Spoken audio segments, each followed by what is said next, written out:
అందరికీ వెళ్ళబోతుంది. ప్రభువు నీతో మాట్లాడుతున్నాడు. ఈ సమయంలో నీ ఓడ మునిగిపోదు. దేవుడు సముద్రం మధ్యలో ముంచివేయడానికి నిన్ను తీసుకుని వెళ్ళటం లేదు ప్రియులారా.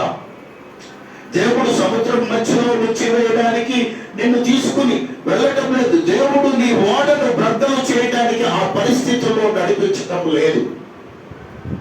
దేవుడు నిన్ను తుఫానులోనికి నడిపించడానికి, తుఫాను ఎంత గొప్పదో చెప్పడానికి కాదు, నీవు ఎంత గొప్పవాడవో చెప్పడానికి.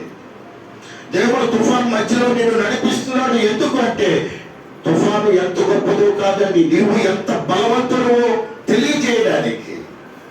దేవుడు నిన్ను తుఫాను మధ్యలో తీసుకొని వెళుతున్నాడంటే నీకు ఎంత ధైర్యం ఉందో, ఎంత శక్తివంతుడవో అది తెలియ చెప్పడానికి తుఫానులో నిన్ను నడిపిస్తున్నాడు. ఈ పరిస్థితుల్లో నువ్వు వెళుతున్నప్పుడు తుఫానును నెమ్మది పరుస్తాడు. నీలో ఉన్న తుఫానులు కూడా నెమ్మది పరుస్తాడు. నీ పడవ మునిగిపోయే పరిస్థితి లేదు. ఈ లోకములో నీ జీవితం అర్థాంతరంగా ముగించడానికి దేవుడు నిన్ను తయారు చేయలేదు ప్రియ సహోదరుడా, సహోదరి. ఈ లోకములో నువ్వు కుంగిపోవడానికి దేవుడు నిన్ను తయారు చేయలేదు ప్రియ సహోదరుడా, సహోదరి. ఈ లోకంలో వాటిని కలిగిన జీవితాన్ని జీవించడానికి దేవుడు నిన్ను తయారు చేయలేదు ప్రియ సహోదరుడా, సహోదరి. ప్రియులారా, దేవుడు నిన్ను ఓడ ఎక్కించి ప్రయాణింపు చేస్తున్నాడు అంటే నీకు ఒక అద్భుతమైన గమ్యం నీకు ఉంది. దేవునికి స్తోత్రం చెప్దాం. ఒక అద్భుతమైన గమ్యం నీకు ఉంది. ప్రియులారా, ఆ గమ్యం చేరేలోగా అపవాది ఏం చేస్తాడో నిన్ను ఇబ్బంది పడతాడు, నన్ను ఇబ్బంది పడతాడు. అయినా వాడు ఏమీ మనల్ని చేయలేడు. నీ ఓడ ఆ దరికి చేరబోతుంది. తుఫానులో ఓడలో ఉన్న వారందరూ భయపడుతుంటే పౌలు ధైర్యముగా ఉన్నాడు. ప్రియులారా, అందరికీ అదే పరిస్థితి, పౌలుకి కూడా అదే పరిస్థితి. అయితే పౌలు భయపడలేదు. ఎందుకు?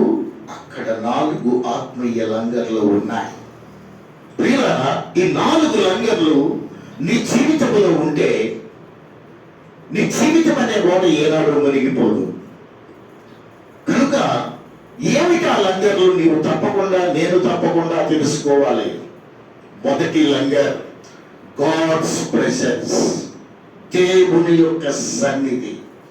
అపోస్తలుల కార్యాలు 27-23 నేను చదువుతున్నాను, మీరు కూడా చూడండి. మీరు అక్కడే ఉండండి, ఎక్కడికి వెళ్ళవలసిన పని లేదు. నేను ఎవరి వాడునో, ఎవరిని సేవించుచున్నానో ఆ దేవుని దూత గడిచిన రాత్రి నా యొద్ద నిలిచి, పౌలా భయపడకు. ప్రియులారా, నీ శ్రమల మధ్యన వెళుతున్నప్పుడు నీవు జ్ఞాపకం చేసుకో, నీవు ఎవరి వాడివో, ఎవరిని సేవించుచున్నావో. నీవు సేవించుచున్న దేవుడు బలహీనుడు కాదు. నీవు సేవించుచున్న దేవుడు అసమర్థుడు కాడు.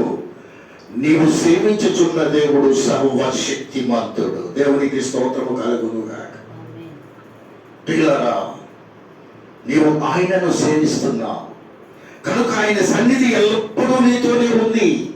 శ్రమ రాగానే నిన్ను విడిచిపెట్టి వెళ్ళిపోయే దేవుడు కాడండి మన దేవుడు. ఇబ్బందులు రాగానే చేయి విడిచి వెళ్ళిపోయే దేవుడు కాడు మన దేవుడు. ఆయన నీతో కూడా ప్రయాణం చేస్తూ ఉన్నాడు. ఆయన నిన్ను ఎన్నడూ విడువడు, ఎన్నడూ ఎడబాయడు. అందుకే పౌలు ఎప్పుడైతే శ్రమంలో చిక్కుకున్నాడో అప్పుడు దేవుని దూత అతనితో మాట్లాడుతున్నాడు. నీ కన్నీళ్ల మధ్య, నీ పరిస్థితుల మధ్య, నీ వేదనల మధ్య, నీ శోధనల మధ్య దేవుడు నిన్ను వదిలిపెట్టలేదు, నీతో పాటు ప్రయాణం చేస్తూ ఉన్నాడు. ఒక్కొక్కసారి అనిపిస్తుంది, దేవుడే ఉంటే నా జీవితం ఎందుకు ఇలా ఉంటుంది అని అనుకుంటున్నావేమో. నీ శ్రమలో, నీ తుఫానులో దేవుడు నీతో ఉన్నాడని నువ్వు జ్ఞాపకం చేసుకో. ఎందుకంటే ఆయన సన్నిధి ఎల్లప్పుడూ నీతోనే ఉంది. నిన్ను ఏమాత్రము విడువలో ఎడబాయని ప్రభువే చెప్పాడు మనకు. దేవుడు మనకి ఒక అద్భుతమైన వాగ్దానం ఇచ్చాడు. యుగ సమాప్తి వరకు సదాకాలము నేను నీతో కూడా ఉన్నాను. గాఢాంధకారపు లోయలో సంచరించినను ఏ అపాయములకు భయపడను, నీతో నేను, నా తోడు నీకు ఉందని చెప్పాడు. ప్రియులారా, యెరూషలేములో వాక్యం చెప్పినా నీవు నాతో ఉన్నావు. సప్తవేదిలో నిలబడి వాక్యము చెప్పినా నీవు నాతో ఉన్నావు. ఈరోజు ఇక్కడే ఒంటరిగా వెళుతున్నప్పుడు కూడా నీవు నాతో ఉన్నావు. ఈ సమయంలో వెళుతున్నప్పుడు నీవు నాతో ఉన్నావు. నీ సన్నిధి నాతో ఉంది. ప్రియులారా, నీవు అనుకున్నా అనుకోకపోయినా దేవుని సన్నిధి ఎల్లవేళలా నీతో ఉందని నువ్వు నమ్ము. నీవు ప్రయాణం చేస్తున్నప్పుడు ఒంటరిగా వెళుతున్నప్పుడు నేను ఒంటరిగా వెళుతున్నానని ఫీల్ అవుతున్నావేమో, కానీ దేవుడు నీతో కూడా ఉన్నాడు. నీతో కూడా ప్రయాణం చేస్తున్నాడు. ఆయన సన్నిధి నీకు తెలియకుండానే నీతో ప్రయాణం చేస్తూ ఉంది. ప్రియులారా, దక్షిణాఫ్రికాలోని ఒక తెగ ఉంది. అందులో ఆ తెగలో ఎవరైనా ఒక యవ్వనస్తుడు వివాహం చేసుకోవాలి అంటే ఒక పరీక్ష పెడతారు. ఆ పరీక్షలో అతను పాస్ అవ్వాలి. పాస్ అయిన తర్వాత ఆ యవ్వనస్తుడికి వివాహము చేస్తారు. రెండవది ఏమిటంటే ఆ సంఘంలో సభ్యుడిగా చేర్చుకుంటారు. ఇంతకీ ఆ పరీక్ష ఏమిటి అంటే అమావాస్య రోజున సాయంత్రం 6 గంటలకు వారి ఊరికి దగ్గరలో ఉన్న ఒక దట్టమైన అడవిలో సాయంకాలం 6 గంటలకు తీసుకెళ్లి విడిచిపెట్టేస్తారు. ఒక్కడనే విడిచిపెట్టి అందరూ వచ్చేస్తారు. ఆ రాత్రి అంతా అతడు ఆ ఒకంటిగానే ఆ అడవిలో గడిపి ఉదయకాలంలో ఊరిలోనికి రావాలి. గాఢాంధక ఏమీ కనబడని చీకటి రాత్రిలో ఎప్పుడు ఏ పులి వస్తుందో, ఎప్పుడు ఏ ఎలుగుబంటి వస్తుందో, ఎప్పుడు ఏ విష సర్పం వస్తుందో తెలియదు. ప్రియులారా, బిక్కు మట్టు ఆయన ఒక దగ్గర ఆ యవనస్తుడు చెట్టు దగ్గర నిలబడి అటు ఇటు చూస్తున్నా ఏది కనపడని పరిస్థితి. వాడికి ఒక చిన్న చురకత్తి ఒకటి ఇస్తారు ఆత్మరక్షణ కొరకు. అది ఎందుకు పనికిరాదు. గంటలు గడుస్తున్నాయి. గుండెలు చేతితో పట్టుకొని ప్రతి గంట గడుపుతున్నాడు. ప్రియులారా, చివరికి మార్నింగ్ 5 o'clock అయింది. 5 o'clock 5:30 అయిన తర్వాత కొంచెము చీకటి తొలగిపోయి వెలుగు రావడం ప్రారంభించింది. ఎప్పుడైతే వెలుగు రావడం ప్రారంభించిందో ప్రియులారా, కొంచెం కనిపిస్తుంది. ఆయన అప్పుడు ఇటు చూస్తున్నాడు యవనస్తుడు. ఇటు చూడగానే ఒక చెట్టు కింద ఒక వ్యక్తి బాణము విల్లు పట్టుకుని ఉన్నాడు. అరే, నన్ను ఒక్కడనే విడిచిపెట్టి పోయారు కదా, అసలు ఆ వ్యక్తి ఎవరు? దగ్గరికి వెళితే ఏమవుతుందో నా భయం. అయినా ధైర్యం చేసి దగ్గరికి నెమ్మదిగా వెళ్ళాడు. కొంచెం వెలుగు వస్తుంది. ఆ వెలుగులో చూశాడు. అతడు కన్న తండ్రి. ఆయన రాత్రంతా కూడా తన కుమారుడికి ఎలాంటి ఆపద కలగకుండా బాణము విల్లు పట్టుకుని రాత్రంతా నిద్ర లేకుండా తన కుమారుడిని కాచాడు. ఎందుకు చెప్పిన తెలిసే మాట, దేవుని సన్నిధి కూడా మనకి ఆ విధంగా తోడుగా ఉంటుంది. మన తండ్రి అయిన దేవుడు, అయ్యో నా కుమారుడు ఏమైపోతున్నాడో, ఆయన సన్నిధి మన చుట్టూ ఉంటుంది. ప్రియులారా, మనకు తెలియకపోవచ్చు. ఆ విధముగా ఫస్ట్ యాంకర్ ఏంటంటే గాడ్స్ ప్రెజెన్స్, దేవుని యొక్క సన్నిధి. దేవుని యొక్క సన్నిధి మనము ఉంచాలి. ప్రియులారా, నేనేమై ఉన్నా నీ కృప కాదా, నాతో నీ సన్నిధిని పంపవా.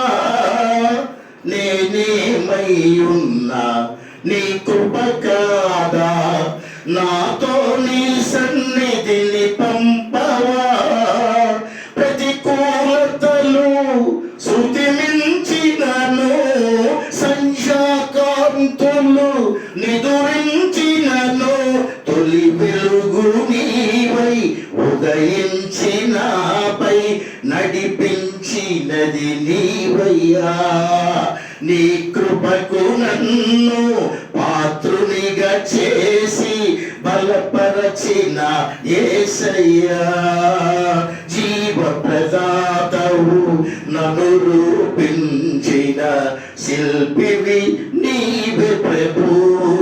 జీవన యాత్రలో అండగా నిలిచే తండ్రివి నీవే ప్రభు. జగముల నేలే మహిమాన్వితుడా, నాయడ నీ కృపను. జాలి హృదయుడా, నాపై చూపు దేవుని నీ ప్రేమను ఏమని పాడెదను, ఏమని పొగడెదను. జీవ ప్రదాతవు నన్ను రూపించిన శిల్పివి నీవే ప్రభు. సెకండ్ యాంకర్, రెండవ లంగరు, గాడ్స్ ప్రామిస్, దేవుని యొక్క వాగ్దానం. ప్రియులారా, అపొస్తలుల కార్యాలు అక్కడే 27-22 నేను చదువుతున్నాను. ఇప్పుడైనా నువ్వు ధైర్యము తెచ్చుకొనడి, మిమ్మల్ని వేడుకొచ్చున్నాను, వాడికే కానీ మీరు ఎవరికి ప్రాణములకు హాని కలగదు.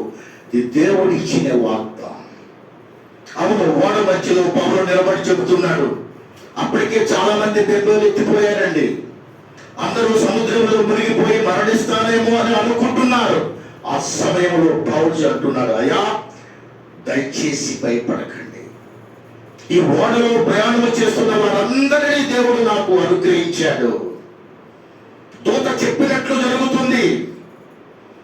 దేవుని వాగ్దానాన్ని నేను పట్టుకున్నాను.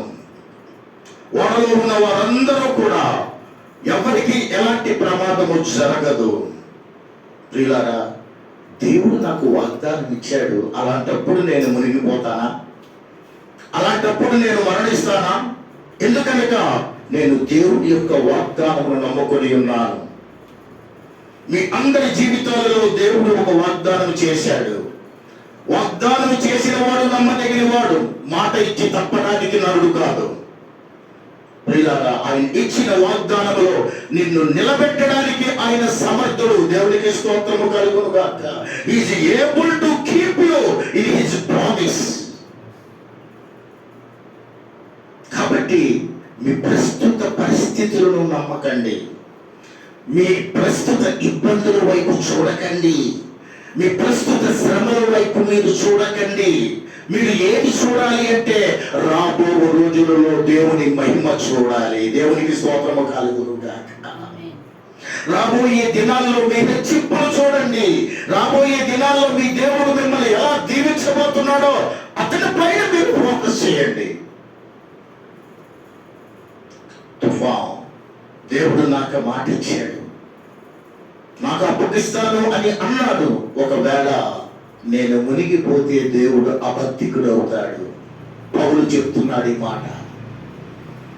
తుఫానులో ఉన్నావేమో ఒకసారి జ్ఞాపకం చేసుకో. తుఫానును నమ్మాలా? దేవుని యొక్క వాగ్దానాన్ని నమ్మాలా? ప్రియులారా, మీ ప్రస్తుత పరిస్థితుల పైన మీ దృష్టి ఉంచకండి, మీ వైఫల్యాల మీద మీ దృష్టి ఉంచకండి, మీ ఓటముల మీద మీ దృష్టి ఉంచకండి, మీ బలహీనతల మీద మీ దృష్టి ఉంచకండి, మీ కన్నీళ్ళ మీద మీ దృష్టి ఉంచకండి. దృష్టి ఉంచితే పడవ మునిగిపోయే ప్రమాదం. ప్రియులారా, మీ దృష్టి వాటి మీద కాదు, దేవుని యొక్క వాగ్దానం మీద మీ దృష్టి ఉంచండి. ఆకాశము భూమియు గతించినను దేవుని యొక్క వాగ్దానము గతించదు. ప్రియులారా, ప్రభు అయిన యేసయ్య ఒక సందర్భంలో శిష్యులతో పాటు యెరూషలేము వెళుతున్నాడు. ఆయన పరిచర్యను ముగించుకున్నాడు. ఇప్పుడు ఆయన ఎక్కడికి వెళుతున్నాడు? యెరూషలేము సిలువ ఎక్కడానికి వెళుతున్నాడు. ఎక్కడానికి వెళుతున్నప్పుడు చాలా కొంచెం తొందరగా నడుస్తున్నాడు. శిష్యులు అనుకుంటున్నారు, మరణానికి పోయినోడు ఇంత వేగంగా నడుస్తున్నాడేంటి? మరణానికి పోయిన వాడు చంపుతాడు, మరణానికి పోయిన వాడు భయపడతాడు. కానీ మన ప్రభు ఎంత తొందరగా నడుస్తున్నాడు. యేసు ప్రభు అయిన యేసయ్య ఆయన మరణానికి భయపడలేదు. ప్రియులారా, ఆయన దృష్టి సిలువ మీద కాదు, సిలువ తర్వాత జరిగిన జరగబోయే బహుమానాల మీద ఆయన దృష్టి ఉంది. ప్రియులారా, కానీ ఆ ప్రభు మరణానికి భయపడలేదు. యేసయ్య దృష్టి కేవలం, ఎందుకంటే తన తండ్రి ఒక ఇచ్చిన వాగ్దానము, బాబు నువ్వు నా కుడి పార్శ్వంలో కూర్చుంటావని ఆయన వాగ్దానం చేశాడు.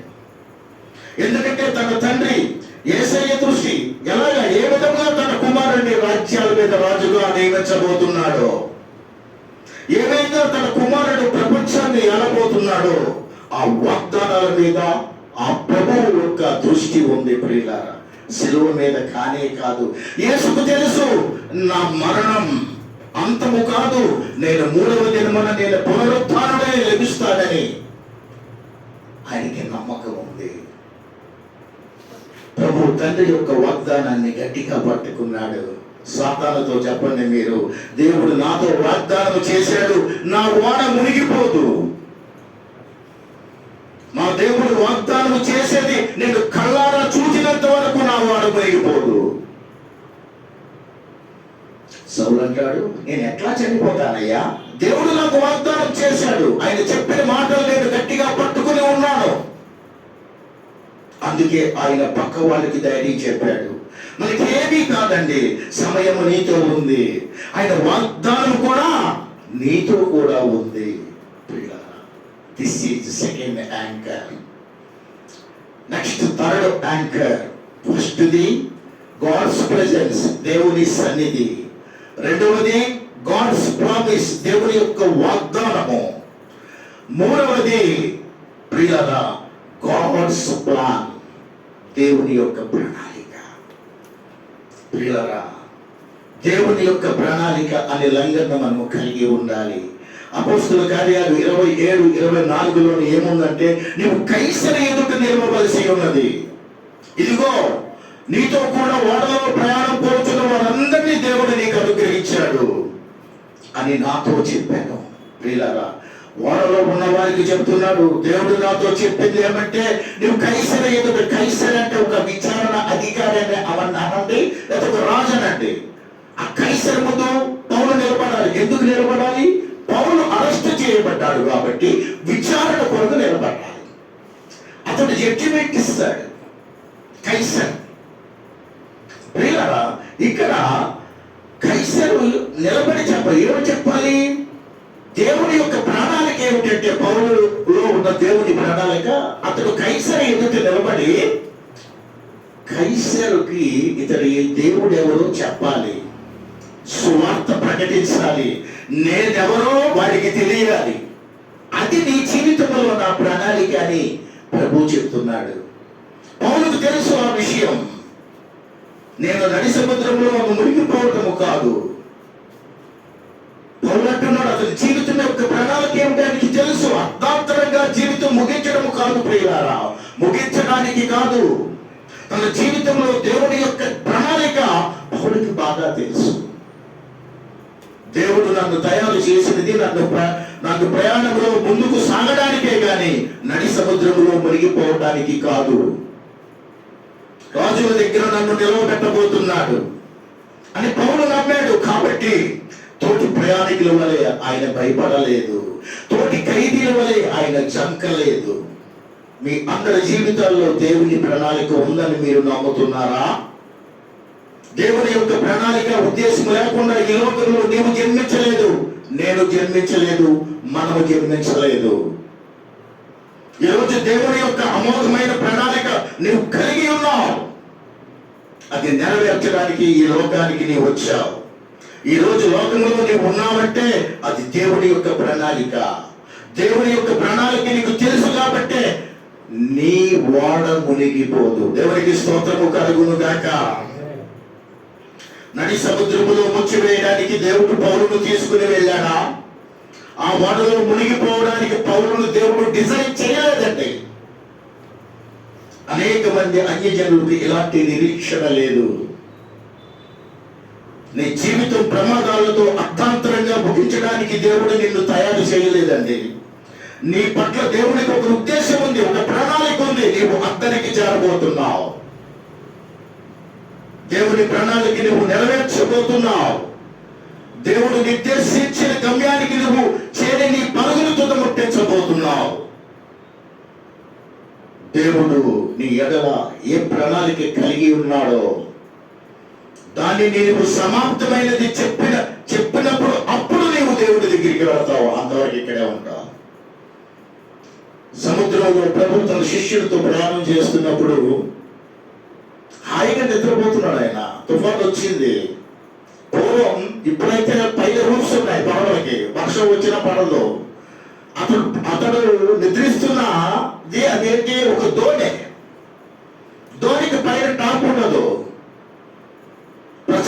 వర్షం కురుస్తుంది, ఉరుములు భయంకరంగా ఉరుముతున్నాయి, సముద్రము ఘోషిస్తుంది, సిచ్యుయేషన్ అది.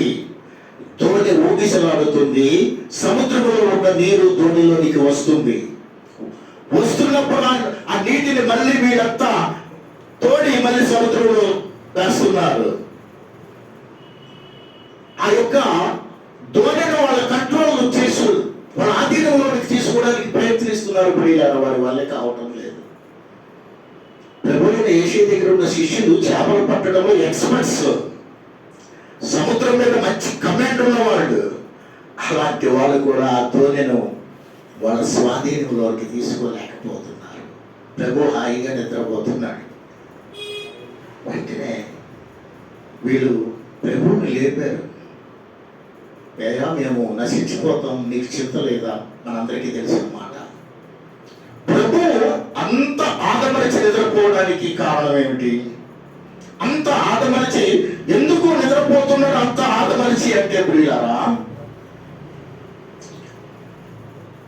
తండ్రి నన్ను ఈ లోకంలోనికి పంపడానికి, సముద్రంలో మునిగిపోవడానికి కాదు, అనేకుల కొరకు ప్రాణం పెట్టడానికి. దేవునికి స్తోత్రము చెప్పండి ఒకసారి. తండ్రి నన్ను ఈ లోకంలోనికి పంపడానికి, ఈ తండ్రి నా పట్ల ఒక ప్రణాళిక ఉంది. ఒక రోజున కల్వరి కొండ పైన నా ప్రాణం పెట్టబోతున్నాను. తన తండ్రి యొక్క ప్రణాళిక ఏమిటో తెలుసు ప్రియులారా. దేవుని యొక్క ప్రణాళిక నీ పట్ల ఏమిటో నువ్వు తెలుసుకున్నట్లయితే ఎలాంటి క్లిష్ట పరిస్థితులకు నువ్వు కదిలించబడవు. No difficult situation can shake you if you know the God's plan is for you. నువ్వు ఎప్పుడైతే దేవుని యొక్క ప్రణాళిక తెలుసుకున్నావో ఎలాంటి క్లిష్ట పరిస్థితులు కూడా నీవు కదిలించబడవు. నువ్వు ఆ ప్రణాళిక నువ్వు తెలుసుకున్నప్పుడు, ఆయన ప్రణాళిక నువ్వు తెలుసుకున్నప్పుడు దేవుడు నిన్ను తలగా ఉంచబోతున్నాడు. దేవునికి స్తోత్రము కలుగును గాక. ఎందుకంటే వారికి దేవుని కొంతమంది ఉంటారు ప్రియులారా, పరిస్థితులు అగమ్య గోచరంగా ఉన్నప్పుడు ప్రియులారా దేవుని విడిచిపెట్టి వెళ్ళిపోతూ ఉంటారు. చాలా సంఘాల్లో చూస్తాం, ప్రార్థన చేస్తారు, వారికి అవ్వలేదు అనుకోండి, మాస్టర్ మీద వ్యక్తి వస్తుంది, దేవుడి మీద వ్యక్తి వస్తుంది, మందిరానికి రావడం మనిషి అంత బలహీనులు ఉన్నారు సంఘాల్లో. ఎందుకంటే వారికి దేవుని యొక్క ప్రణాళిక తెలియక సమస్యలు వచ్చినప్పుడు దేవుడిని విడిచిపెట్టి వెళ్ళిపోతారు. ప్రియులారా, మన కష్టాల్లోని మరగబెట్టే దేవుడు కాదు మన దేవుడు, కష్టాలలో మెరుగుపెట్టే దేవుడు. మనము శుద్ధ సువర్ణము లాంటి, ఎందుకు బంగారానికి పుటం పెడతారో? బంగారం పోవడానికి కాదు ప్రియులారా, బంగారాన్ని మెరుగుపెట్టడానికి, అందులో ఉన్న వస్త్రంతో పోవటానికి.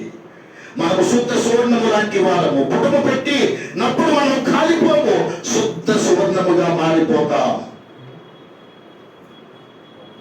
3 యాంకర్స్ అయిపోయాయి. Last anchor, 4th anchor. 3 మొట్టమొదటిది గాడ్స్ ప్రెజెన్స్, దేవుని సన్నిధి. రెండవది గాడ్స్ ప్రామిస్, దేవుని యొక్క వాగ్దానం. మూడవది గాడ్స్ ప్లాన్, దేవుని యొక్క ప్రణాళిక. నాలుగవది గాడ్స్ పవర్, దేవుని యొక్క శక్తి. ప్రియులారా, అపోస్తలుల కార్యాలు మనం చదివితే లాస్ట్ మూలవాక్యం అదే. అందరూ కూడా పడకల మీద వాటి మీద అందరూ తప్పించుకొని దరికి చేరారు. దేవునికి స్తోత్రము కలుగును గాక. ఆ ఓడలో ఒక్కరు కూడా నశించలేదు ప్రియులారా, అందరూ తప్పించుకొని పోయారు. ఎలాగా? వారి సొంత సామర్థ్యం బట్ట, వారి సొంత తెలివితేటలు బట్ట? No, that is the power of God, దేవుని యొక్క శక్తి. పౌలు ద్వారా ఆ యొక్క వాళ్ళ కార్యం జరిగించాడు. వాళ్ళలో ఒక్కరు కూడా నశించలేదు. 276 మంది ఉన్నారు వాళ్ళలో. దేవుని మీద నమ్మకం ఉంచండి ప్రియులారా.